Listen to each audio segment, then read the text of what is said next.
Bisa mungkin apa yang ditunjukkan, Apa? trik-trik, yang Oh. katanya dukun padahal ternyata sulap Oh, atau iya. sejenis itu? Oke, Apa oke. yang bisa ditunjukkan? Nih, teman-teman bisa lihat juga.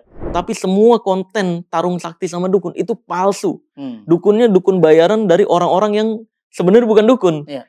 Bahkan saya sampai untuk ngebongkar itu, kebetulan yang dibayar teman saya nih, badut di Iya. Cirebon nih. Lah, pekerjaan asli badut nih, kok di konten ini jadi dukun. Nah, akhirnya saya kontak nih dia nih.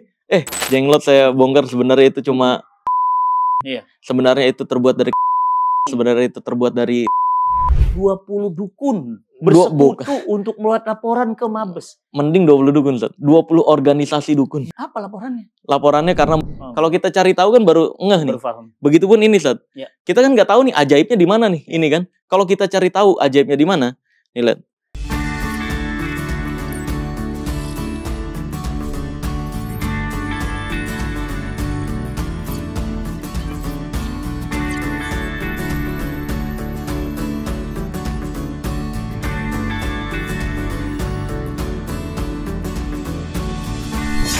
Sedekah dakwah Quran ke Syiar Quran Project aja. Pulang dengan bahagia.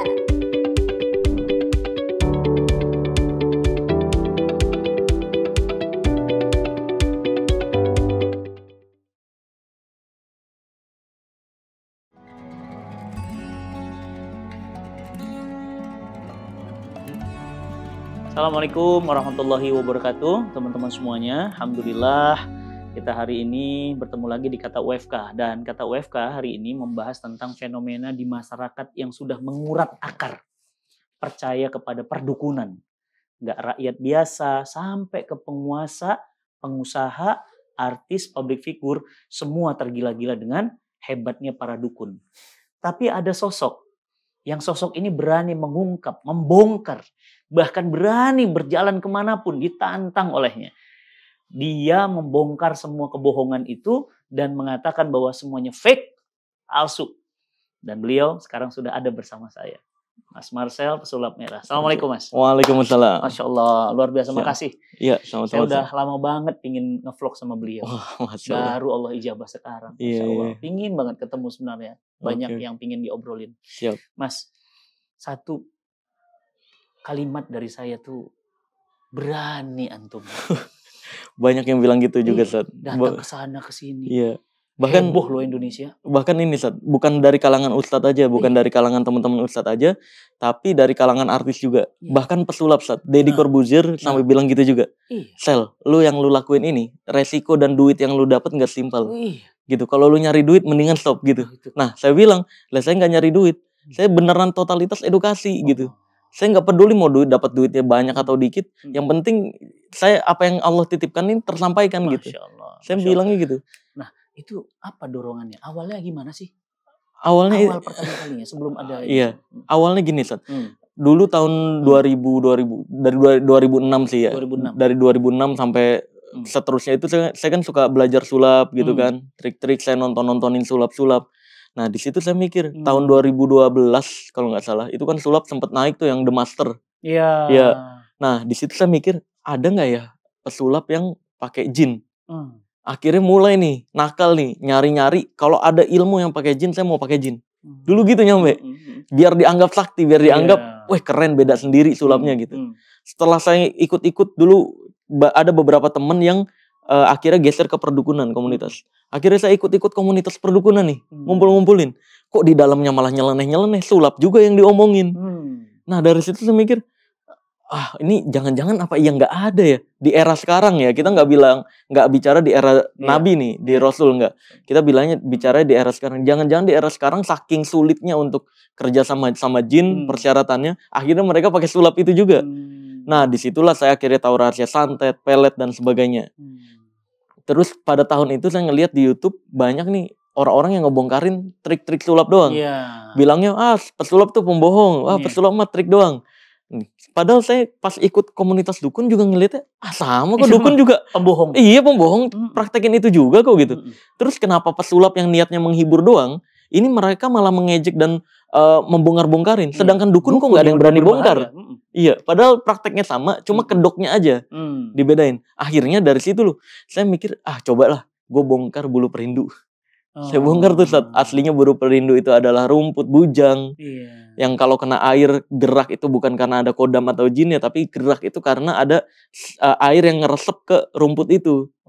Gitu. Nah dari situ saya bongkar, wah perlawanannya Ustaz, sumpah itu. Nah, iya pasti makanya. Berat banget itu perlawanan, kayak wah ini anak kecil nggak tahu apa-apa udah bongkar-bongkarin gitu. Itu, lu nggak ngerti spiritual, lu nggak ngerti supranatural. Itu tahun 2016 tuh saya. 2016. Wah lu mah nggak ngerti supranatural, nggak tahu spiritual aja, lu nggak paham gitu-gitu. Ya itu mulai masuk ancaman-ancaman santet gitu kan. Tapi karena saya tahu nih dukun-dukun yang saya ikutin aja pembohong semua. Ini dia ngancam santet untuk nyetop doang. Ya saya jawabnya gitu dari tahun 2016. Ya udah ditunggu ya. Bahkan dulu saya udah berani, bagi siapapun yang merasa bulu perindu itu asli jin atau kodam, boleh pembuktian sama saya. Cuma dulu belum ada duitnya. Dulu nggak ada hadiah duitnya gitu. Boleh ketemu saya, buktiin langsung di depan saya. Kalau emang beda, ya saya akan nutup channel ini gitu dulu. Tapi dulu nggak ada yang berani tetap. Masya Allah. Dan saya dapat laporan juga sampai 20 dukun bersekutu untuk membuat laporan ke Mabes. Mending 20 dukun, 20 organisasi dukun. 20 organisasi. Satu organisasinya berapa puluh dan ratus 20 dukun. Organisasi, maaf. 20 organisasi. Iya betul. 20 organisasi melaporkan. Apa laporannya? Laporannya karena mencemarkan nama baik dukun. Aneh. Iya makanya. Kalau memang gini, kalau emang dukun itu bisa santet, guna-guna, dan kiriman dan sebagainya, lah kenapa nggak mereka nyantet aja? Ngapain ngelaporin? Lapor, iya. Santet aja sekalian. Sedangkan mereka ini ketika ada pasien yang sakit ke mereka, mereka bilang, wah ini ada yang nggak suka, iya kan? Lah sedangkan dukun-dukun ini nggak suka kok malah ngelapor. Iya. Nah itu kan. Kalau memang sakti hajar aja. Kalau emang sakti saya udah nggak bisa jalan, udah sakit apaan dari tahun 2016. Tapi faktanya mereka cuma maksimal ngelaporin, dan saya selalu jawab kalau dibilang diancam santet, saya selalu jawab ya udah ditunggu ya gitu. Dan karena nggak ada sampai sekarang, nggak ada bukti fakta hal semacam itu masih ada di era sekarang gitu, nggak ada. Nah, atau mungkin ada dampak resiko kepada keluarga? Dampak resiko ada ya jelas, kalau keluarga mah takut lah. Nah iya. Keluarga tuh ngelarang banget dari awal yang saya pembuktian pertama yang anti tonjok, bayangin anti tonjok itu. Muridnya 33.000 orang. Udah berdiri perguruannya dari tahun 1980-an gitu lah. Bahkan saya belum lahir. Anti tonjok itu yang mental. Yang kata mereka ilmu laduni. Wah. Padahal mah bukan laduni guys. Karena laduni dalam Islam tuh ilmu yang di zaman Nabi Khidir ya Ustaz ya. Yang ilmu yang Allah turunkan langsung ke Nabi Khidir. Pemberian, iya. Itu bukan anti tonjok dan bukan sembarangan orang dapat. Dan bukan sembarangan orang. Nah, mereka berdalihnya itu ilmu laduni nyebutnya. Dan saya ngejek mereka dengan nyebut, itu bukan ilmu laduni anti tonjok mah, itu ilmu ladungu gitu. Dan makin marah tuh mereka tuh. Makin marah, pembuktian. Ya udah pembuktian. Ada, dan 33.000 muridnya ini anggota guys. Anggota. Datang juga pembuktian. Guru besarnya nih, pertama, ya udah saya tonjok nih. Tonjok pertama. Kan kena tuh. Iya. Katanya kurang emosi dan kurang niat menyakiti, makanya kena. Oke, makin emosi. Tonjokan kedua, makin keras. Ketonjok lagi. Ini masih kurang. Ya udah ketiga. Saya tonjok lagi. Ketonjok lagi. Nah itu viral pertama tuh Ustaz. Itu viral pertama karena selama ini nggak pernah ada orang yang berani. Bisa tembus. Bukan bisa tembus. Nggak ada pernah orang berani nyenggol hal semacam itu Ustaz. Karena semua orang tahu itu bohong, tapi nggak ada yang berani, gitu. Dan kalau tembus semua orang tembus, karena yang nggak tembus cuma pengikutnya mereka doang, sebenarnya. By design. Iya. Nah, akhirnya diundang ke Deddy Corbuzier. Pada saat itu Deddy Corbuzier akhirnya nambahin hadiahnya nih. Dulu kan saya ngasih hadiah 10 gram emas plus ongkos saya ganti 2 kali lipat. Kalau ternyata pas saya nonjok saya kaku, gitu atau mental. Akhirnya diundang ke Deddy nambahin, Om Deddy Corbuzier nambahin 30 juta kalau nggak salah waktu itu. Terus Denny Sumargo, Densu, terus juga Romedal, terus Denny Wewe nambahin juga tuh uang, yang sekarang totalnya sampai 170 juta. Kalau ada yang berani ngebuktiin atau bisa ngebuktiin anti tonjok gitu. Tapi kita yang nonjok. Iya, kita yang nonjok. Dan bahkan Deddy Corbuzier, dia yang nonjok harus dari atlet MMA pilihan dia. Mantap. Dengan syarat tulang rusuk harus sampai patah, biar dia nggak beralasan kurang niat menyakiti. Iya, udah kurang niat menyakiti apa nih? Lu udah nggak tulang rusuk patah, tulang rusuk lu udah patah nih gitu. Jadi totalitas sampai sekarang nggak ada yang berani lagi. Terakhir kemarin ada salah satu perguruan yang ngocol-ngocolan, katanya berani. Tapi giliran dikasih surat perjanjian langsung nggak ngerespon. ngerespon di video. Di video dia bilang, yo kalau berani kalau mau pembuktian tuh ya sini tanding sampai kita lihat siapa yang masih ngelihat matahari besok hari. Lah kenapa jadi tanding bela diri? Lah kan mereka promosiinnya anti tonjok. Saya bukan atlet bela diri nih. Kenapa pada jadi sana ya? Kenapa malah beloknya bela diri gitu? Nah itu pelarian mereka, Ustaz. Mereka nggak pernah berani menunjukkan apa yang mereka klaim sebenarnya. Apa yang antum tunjukkan, bongkar? Misalnya kebohongan-kebohongan para dukun, bisa dicontohkan misalnya? Ya kebohongan-kebohongan para dukun, ya kayak tadi bulu perindu, jenglot. Ya jenglot sebenarnya saya bongkar itu sebenarnya. Bahkan ada pamerannya lagi. Iya, jenglot saya bongkar sebenarnya itu cuma pajangan. Sebenarnya itu terbuat dari kelelawar, sebenarnya itu terbuat dari tanah, dan itu bisa nyala juga dipencet dengkulnya. Itu saya bongkar total. Terus santet, pelet juga saya bongkar itu sebenarnya kayak gimana. Bahkan saya buktiin nih, Ustaz. Kayak waktu itu video yang sempet naik dan dibelokin, dibelokin faktanya. Itu ketika saya bongkar pelet. Dan masalahnya waktu itu pembuktian sih, Ustaz. Dan kalau di sisi agama memang salah sih. Di sisi agama salah. Saya hipnotis cewek. Dan saya buktiin pelet itu sebenarnya hipnotis gitu. Dan itu sempat dapat teguran juga dari abang saya yang Ustadz. Dapat teguran, hati-hati jangan mengklaim semua pelet itu adalah hipnotis. Karena dalam Islam ada ilmu untuk menghancurkan rumah tangga ya. Dan itu disebut pelet, dikenalnya di Indonesia. Nah dari situ, tapi yang pas ngebuat si wanita ini saya hipnotis terus sampai pangku-pangkuan, yang seolah-olah dia tertarik dari awal gitu kan. Nah itu di-cut, itu sama dukun-dukun dibilangnya, wah pesulap merah cabul juga nih, bilangnya dukun cabul. Padahal itu lagi pembuktian guys, sama salah satu praktisi pelet gitu. Tapi di-cut tuh, seolah-olah saya cuma berdua tuh sama si cewek. Padahal di sebelah sini ada si praktisi pelet itu. Oh, seakan-akan berdua. Banyak, karena dukun-dukun ini nggak bisa membuktikan ilmu-ilmu mereka. Akhirnya mereka pakai jalur laporan atau fitnah dari dulu tuh, Ustaz. Gitu. Jadi ya emang harus banyak-banyak sabar banget. Luar biasa. Meluruskan Ayah, ikhlas. ibu, orang tua, termasuk istri nggak bilang udah deh stop deh ini resiko. Bilang. Karena orang tua kayak udah nanti waktu itu malah mau nikah tuh yang pas yang anti tonjok. Itu pas mau nikah beberapa hari lagi kata orang tua, ntar aneh-aneh nih. Kalau mau nikah kan ada aja gitu. Ya saya mikir waktu itu karena emang keadaan ekonomi juga saya nggak membaik dan saya nggak merasa hidup saya spesial, Ustaz. Saya dari keturunan yang biasa-biasa aja. Saya mikir lah hidup gue ini nggak spesial banget. Kalaupun gue kenapa-kenapa, kayaknya nggak ada yang peduli juga, gitu. Ya semua kan Allah yang ngatur. Saya mikir gitu. Ya lakuin aja. Saya nggak dengerin orang tua waktu itu. Lakuin aja. Terus yang pas kayak kemarin ke Samsudin, istri juga bilang. Iya, makanya istri sampai heboh tuh. Itu hampir kebunuh kita, Ustaz. Karena orang-orangnya Samsudin udah pada ngeluarin keris. Makanya kita jalan. Karena satu orang yang maju gitu, habis kita. Itu beneran bunuh? Hampir. Karena mereka udah ngeluarin keris semua. Satu orang yang maju aja, yang nonjok gitu atau ngelempar, habis kita pasti. Makanya kita buru-buru naik mobil waktu itu ke bandara. Maksudnya untuk ketemu.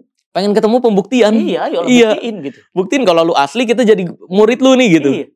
Kalau ternyata trik ya akui itu trik gitu doang sebenarnya. Tapi saking dia menjaganya dia nggak mau tuh. Makanya pertanyaan ada apa kan gitu. Iya, akhirnya saya jawab ke istri saya.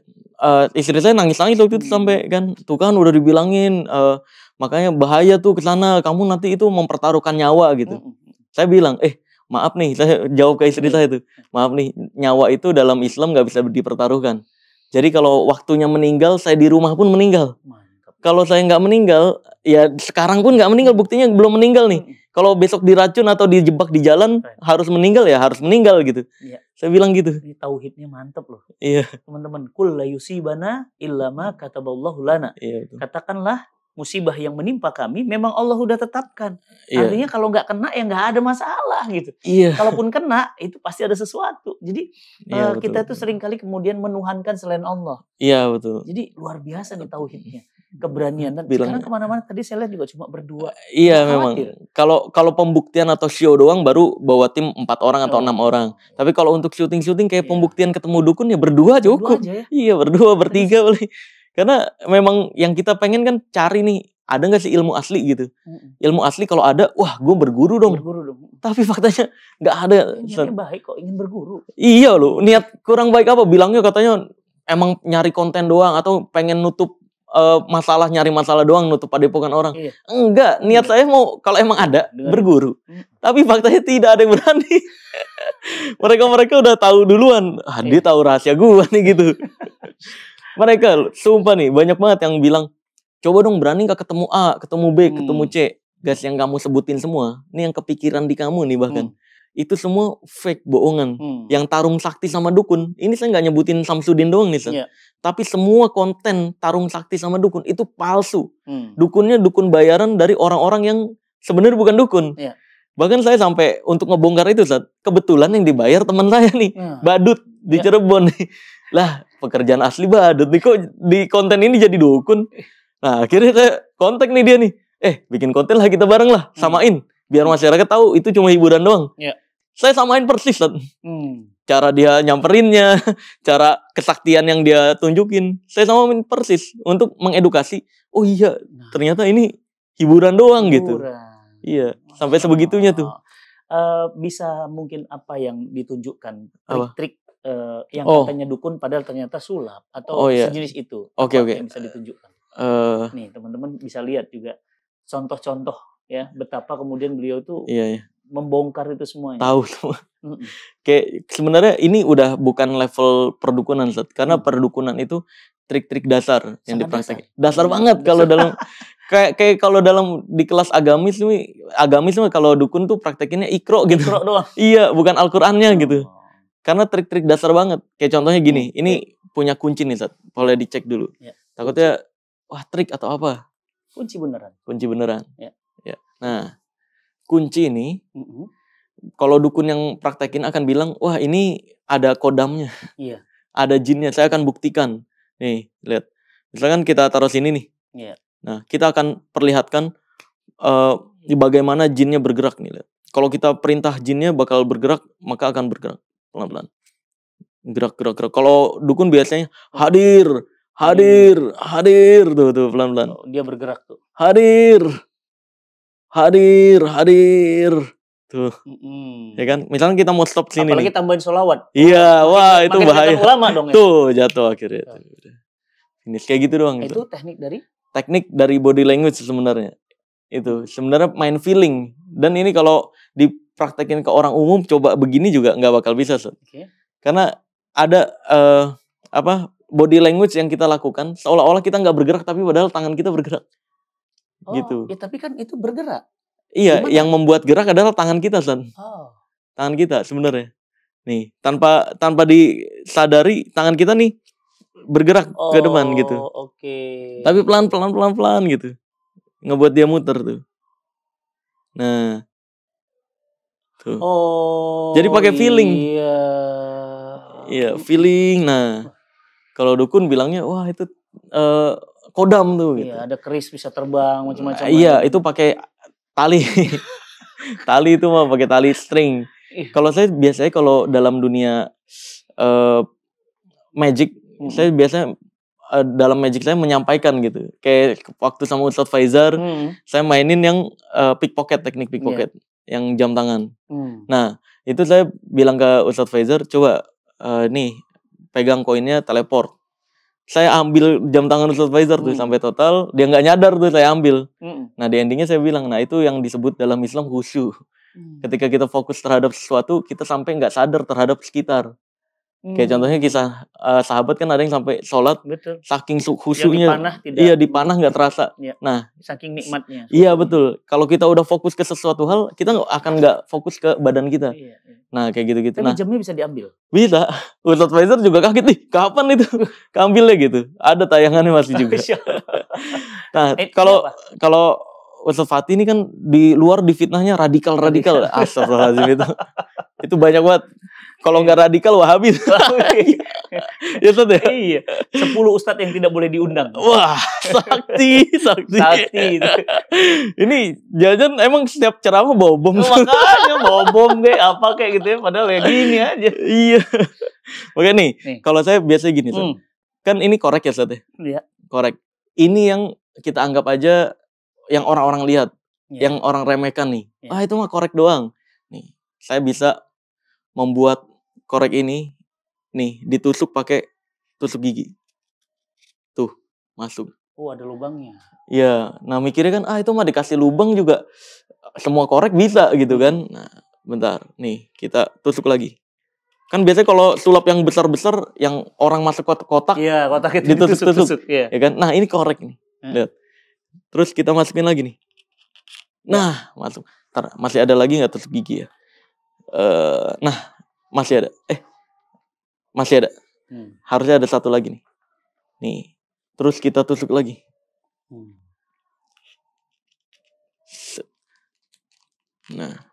Nah, ya kan? Tuh beneran ketusuk nih. Dari depan, belakang. Nah, masuk semua. Set, kita lihat. Mungkin ini akan diremehin, itu mah korek dan sebagainya. Iya betul. Kalau kamu nggak pelajari isi dalamnya sebenarnya apa. Begitu juga sama Ustaz Fatih nih. Kalau percaya fitnah-fitnah di sana, wah radikal. Kita nggak nyari tahu nih. Kok dibilang radikal? Coba dengerin ceramahnya kayak gimana sih? Kalau kita cari tahu kan baru ngeh nih. Begitupun ini, Ustaz. Kita kan nggak tahu nih ajaibnya di mana nih. Ini kan. Kalau kita cari tahu ajaibnya di mana, nih lihat. Ini kalau kita buka, tuh dalamnya ada besi, Ustaz. Lah, tadi tembus ya? Iya, ini kalau diginiin nggak masuk. Iya kan? Iya. Nah, ajaibnya di situ. Makanya dalam hal hidup kita juga kayak gitu, Ustaz. Ketika kita melihat sesuatu yang kita anggap, ini kata orang A, jangan langsung percaya begitu aja. Kita harus buktiin dulu nih, bener nggak kayak gitu, gitu. Nah, ini setelah dibuktikan ternyata besi. Ini besi dan beneran besi di sini tangannya. Rahasianya di mana? Tuh, ini beneran. Tuh. Iya, rahasianya di mana? Wah, kalau ini berat, takut disalahgunain, Ustaz. Ini dukun pun belum bisa mempraktekkan ini. Waduh. Karena level ikro soalnya. Karena ini khawatir kalau saya bongkar, khawatir dipraktekkan.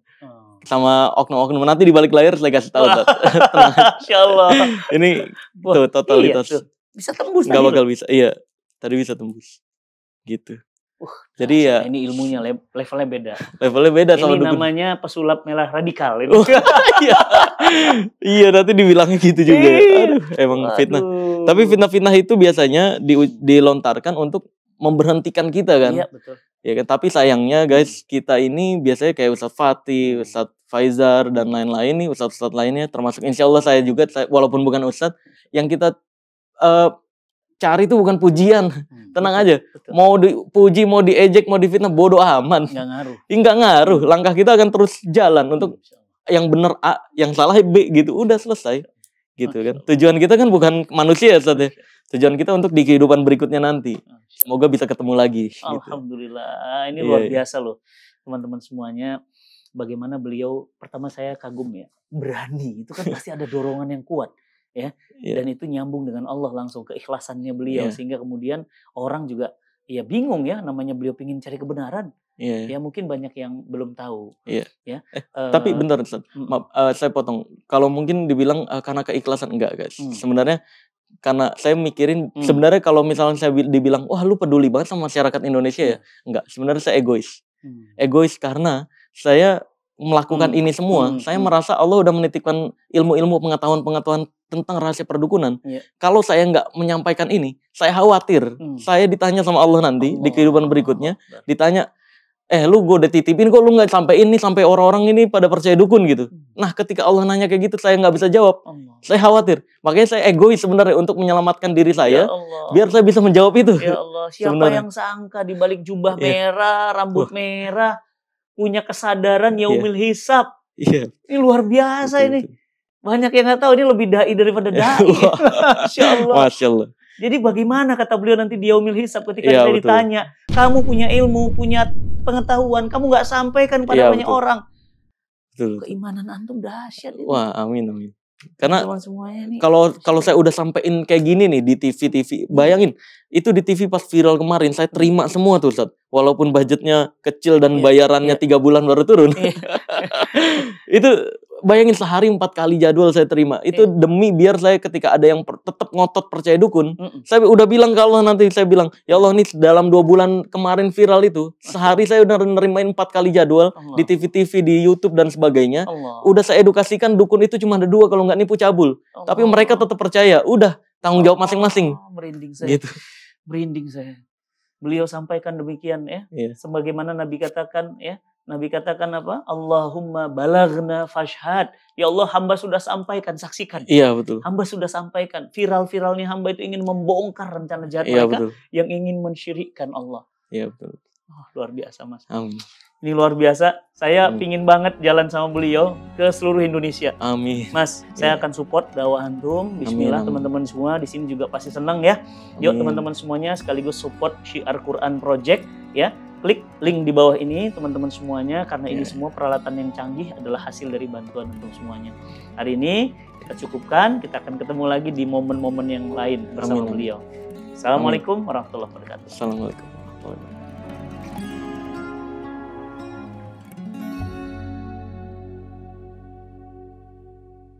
Pelabuhan masa depan. Belum afdol ke Jepang kalau belum berkunjung ke Minato Mirai, gedung pencakar langit, hotel, kawasan bisnis. Lokasinya di Yokohama, atau enaknya kita sebut aja kota Depoknya Jepang. Minasang konbanwa.